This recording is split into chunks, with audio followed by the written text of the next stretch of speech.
I'm 36, male, and honestly, I never thought I'd be typing all this out here, but I guess I just need to get it off my chest somewhere.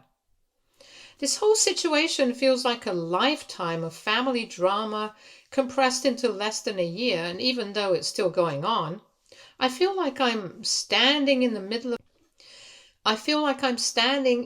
of a tornado watching everything crash around me. The worst part, I'm not even surprised anymore. So here it goes.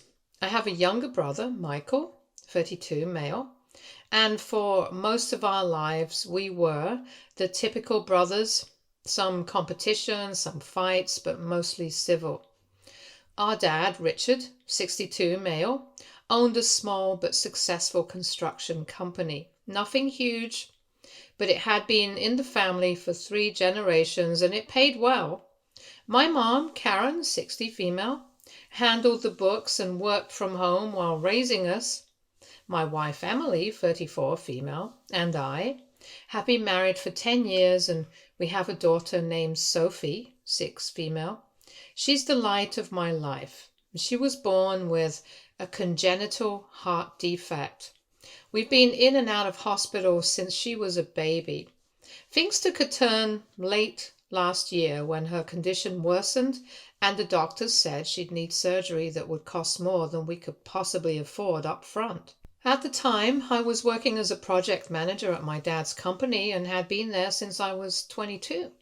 I had a decent salary, but with the medical bills already piled up and the upcoming surgery, I knew we'd need help, so I sat down with my parents and explained everything. I asked if I could take an advance on my future share of the inheritance, basically a portion of what I'd eventually get, just to help cover Sophie's treatment. I was not asking to be handed anything, just to borrow from what would one day be mine anyway. They seemed understanding. My mom got emotional and my dad said he'd think about it and get back to me in a few days. That night, I felt like maybe things would work out. But then things went sideways fast. 2 days later, Michael came over and asked me why I was trying to steal from the family. That was literally how he put it. I did not even know what to say at first. He claimed I was trying to manipulate our parents by using Sophie's illness as an excuse to get money because I had a gambling problem.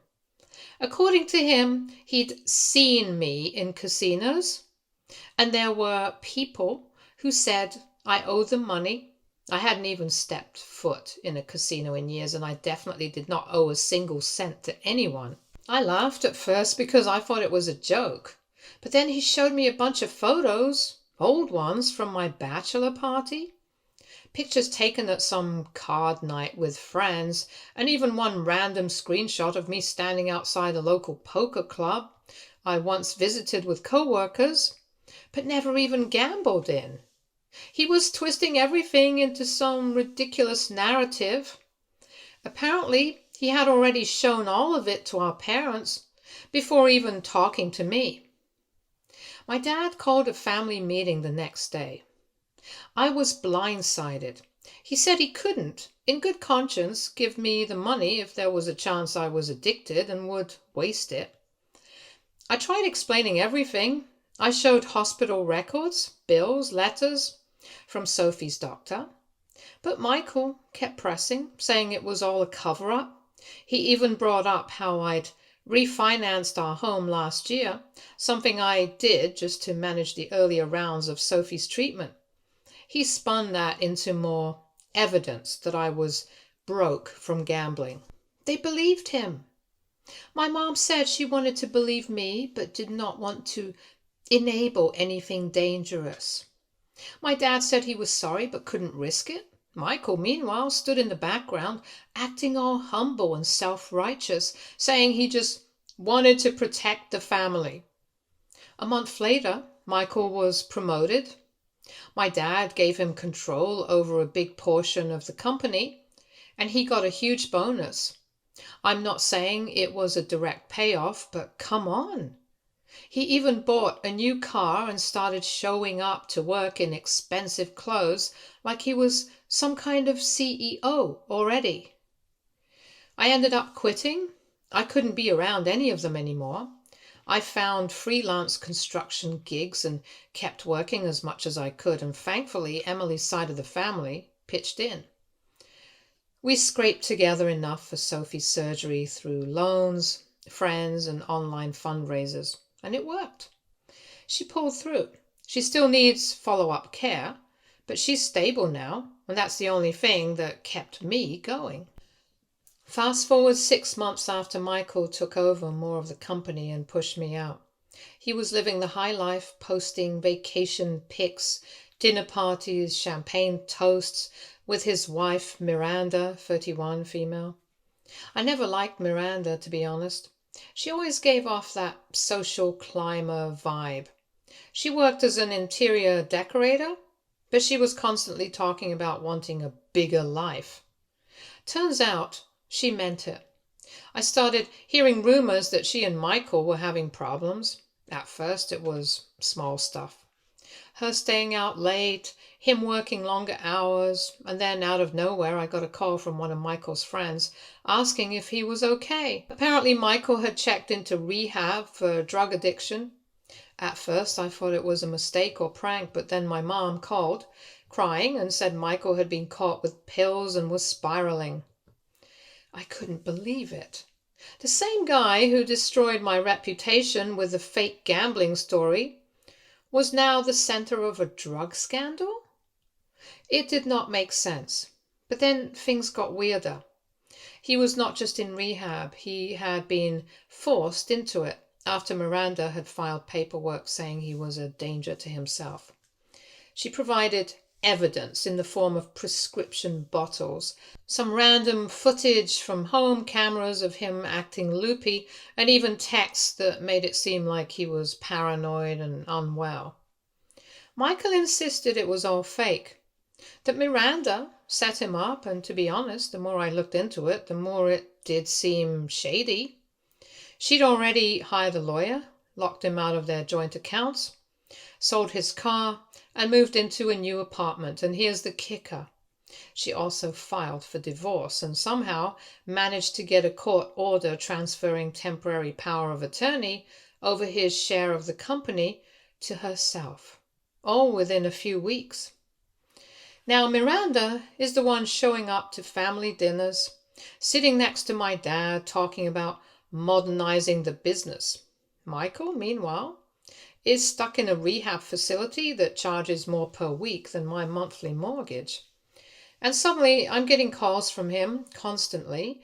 He called me the first time late at night using someone else's phone. He sounded broken, like the confident guy who once tore me down was gone.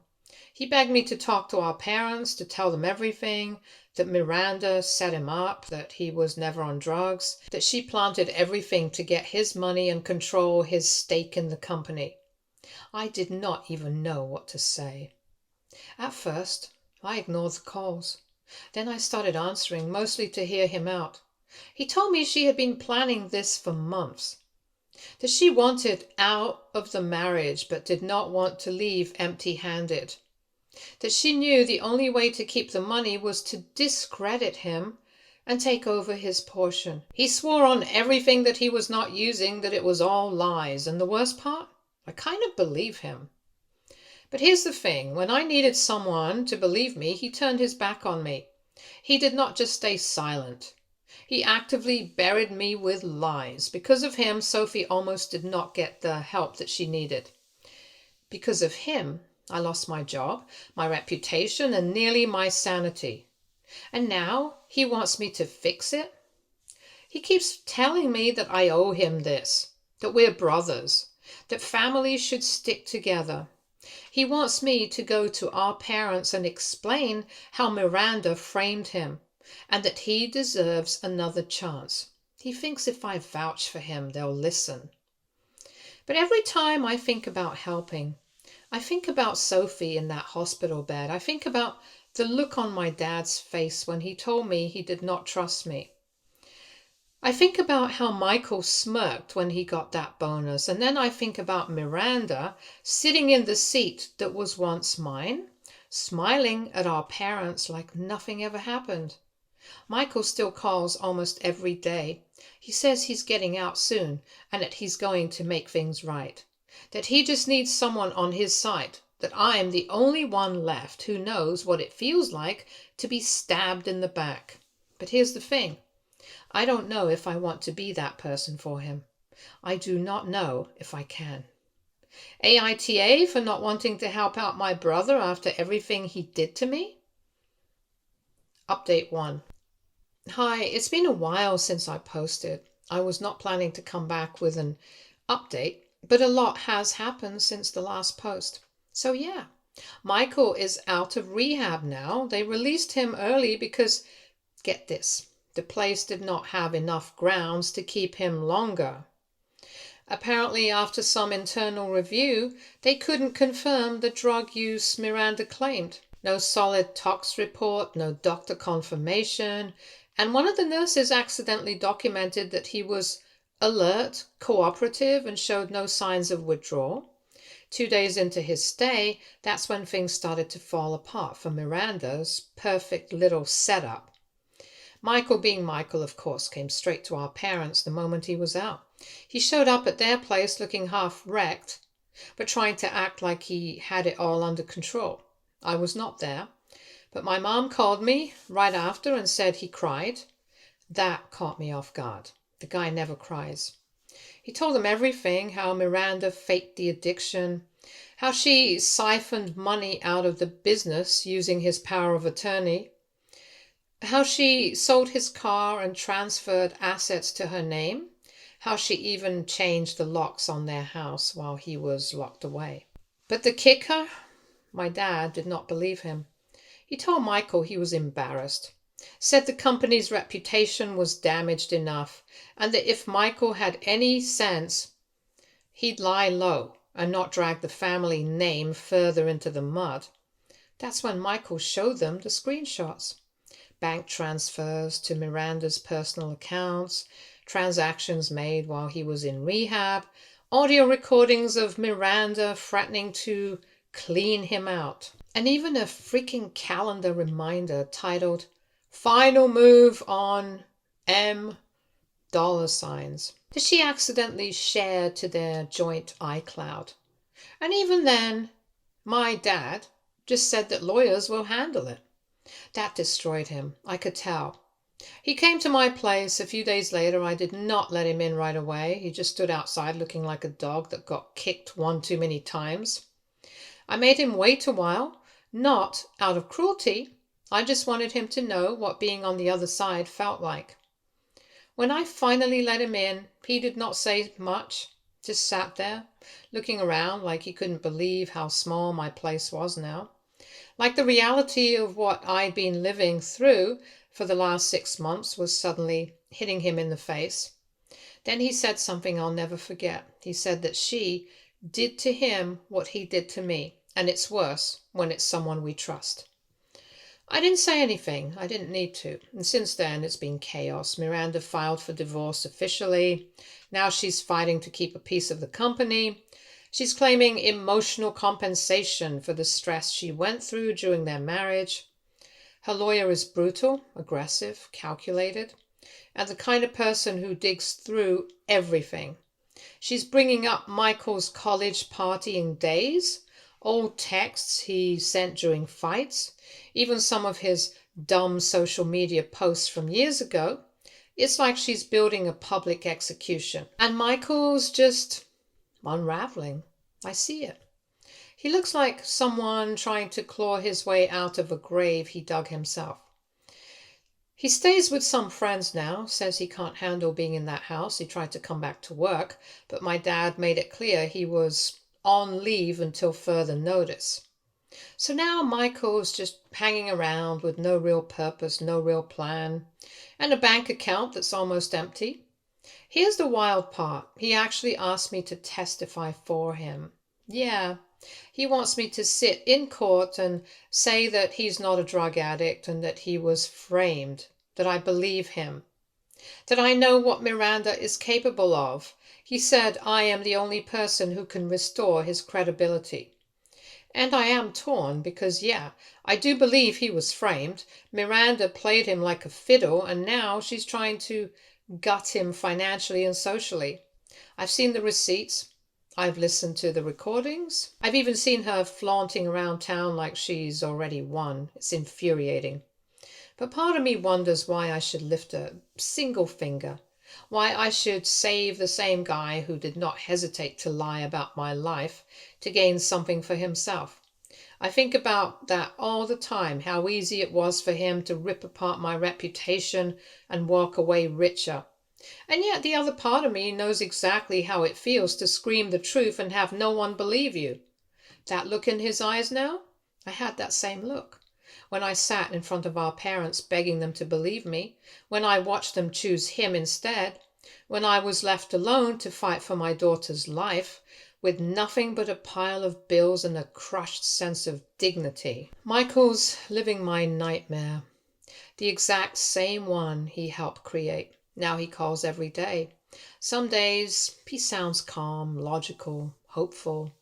Other days he's unhinged, panicking, begging, tells me he can't sleep, that he checks every door twice, that he sees Miranda in his dreams, smiling while she robs him blind. I haven't given him an answer yet, about the court, about anything. He keeps texting me quotes about forgiveness, sends Bible verses, sends screenshots of news stories where someone helped their enemy and ended up healed. I guess he's trying to make me feel like the bigger man, like I'm missing an opportunity to be the hero.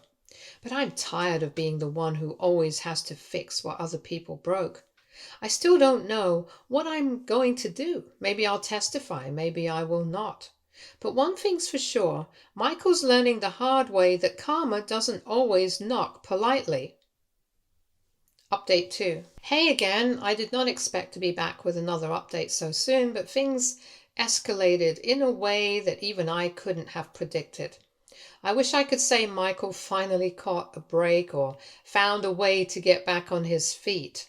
But no, this is not a redemption story. It's more like watching someone fall down a flight of stairs, hitting every step on the way down, and then somehow finding another staircase right after. So, after the last time he begged me to testify for him, I left him on read. Not out of pettiness. Okay, maybe a little. But mostly because I did not want to be roped into another one of his disasters. I had enough of being dragged through other people's messes. I had barely picked up the pieces from what he did to me, but of course Michael was not the type to just wait patiently. He started showing up, first outside my apartment, just leaning against his car like he was trying to look casual. Then, at Sophie's school year, he waited outside the gate after her classes ended. That one really pissed me off. I did not let it show, but he knew he crossed a line. He tried to explain that he was not trying to scare anyone. He just figured I would not ignore him if I saw him around my daughter. The fact that he even thought that was okay told me everything I needed to know about where his head was at. A few days later, I found out he tried to call Emily. He got her number from one of our cousins and sent her this long, dramatic message about how I was his last hope. How he regretted everything, how he was terrified of losing the little bit he had left. Emily did not even respond. She just showed me the text and said she wanted me to be careful. She said something that stuck with me. People like Michael do not apologize because they're sorry. They do it because they've run out of options, and that's exactly what it felt like. But then something unexpected happened. Miranda slipped up. Badly. I got an anonymous email, burner account, no signature, just a subject line that said, "Your brother was not lying." Attached were a bunch of PDFs, bank statements, emails, even photos. Stuff Miranda must have thought she deleted or hid well enough. There was one picture of her sitting at a dinner table with the guy she used to date back in college. The same guy who just so happens to now be working for one of the rival companies our dad's business lost a contract to a few months back. The email said she'd been feeding them info, leaking bid numbers, project timelines, client rosters, all while pretending to be this poor abandoned wife trying to pick up the pieces of a failed marriage. I forwarded it to Michael without saying anything, not a word.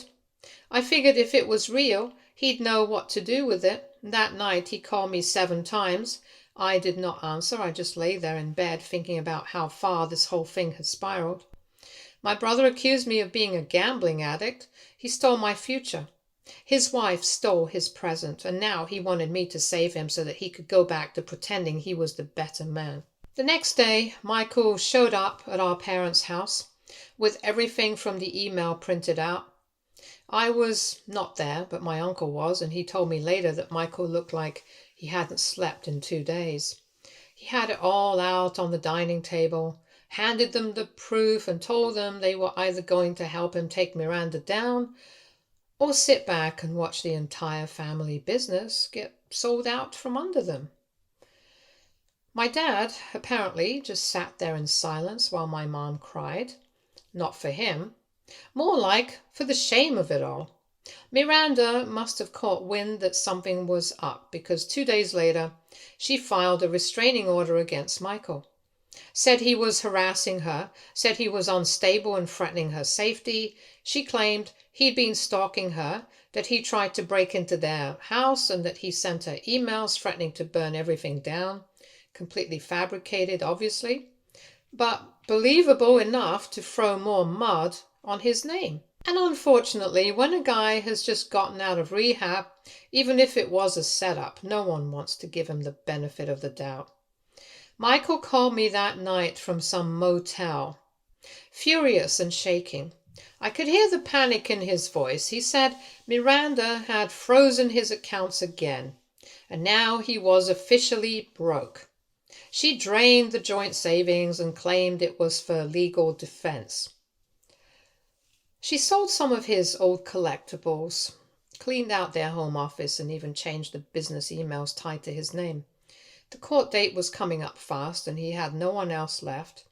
His friends disappeared. Extended family was staying neutral, and our parents still sitting on the fence. He begged me again, not just to testify now, but to help him expose her for good. Said we could bring her down together, that we had a common enemy, that she was worse than him, that at least he never tried to ruin me to strangers. I wanted to laugh. That was supposed to be a defense? The worst part is I actually believe everything he's saying. I believe he's telling the truth now, and that's what makes it so complicated. Because I know what it's like to watch someone destroy your name in front of people who are supposed to love you. I know what it's like to scream into a void and have nobody reach back. And as much as I hate to admit it, I do think Miranda deserves to fall hard. But does that mean I owe Michael anything? That's what's eating at me. He built this trap. He used the same blueprint Miranda's now using on him. I do not know if I can save a man from drowning when he's the one who threw me in the water first. Still haven't made a decision. Court's in 2 weeks. He says it's now or never. I keep waking up in the middle of the night thinking about it, hearing that voicemail in my head, his voice shaking, saying he was sorry that I was the only one left, that if I do not help, she wins. I honestly do not know what I'm going to do. Update 3. I really thought the last time would be it. I figured I'd either walk away for good or finally give in and help Michael just to put an end to his whole circus. But of course, nothing's ever that clean when it comes to family, especially not ours. So the court date finally came. I did not say a word to Michael beforehand. Did not tell him if I was coming and did not return his calls. Did not answer his texts. Not because I was playing games. I just needed to see what it felt like to make a decision for myself without guilt forcing my hand. And that morning I woke up, looked at Sophie sleeping in her little pink blanket, and decided I was going. Not for Michael, not even for justice, if I'm being honest. I just wanted to see it all burn with my own eyes. I walked into that courtroom and the energy was toxic. Miranda was there, perfectly put together in some beige designer outfit, sitting with her lawyer like she was the damn victim. Michael looked like a shell. He had dark circles, wrinkled clothes, no tie. He kept looking over his shoulder, probably hoping I'd walk in. When he finally saw me, there was this flicker of something in his face. Shock, then relief, and then just raw desperation. The hearing was not even about the business yet. It was about the restraining order Miranda filed and whether it should become permanent. She brought out all the tricks, emails, texts, surveillance footage from their home showing Michael pacing in their driveway late at night. She cried. Told the judges she feared for her life. Claimed Michael had violent tendencies, that he'd threatened to ruin her if she did not give him back the house. Her lawyer was sharp too, had every word planned down to the last breath. Then it was Michael's turn. He fumbled, stumbled over his words. He tried to explain the setup, how Miranda planted the pills, faked the symptoms, cleared the accounts.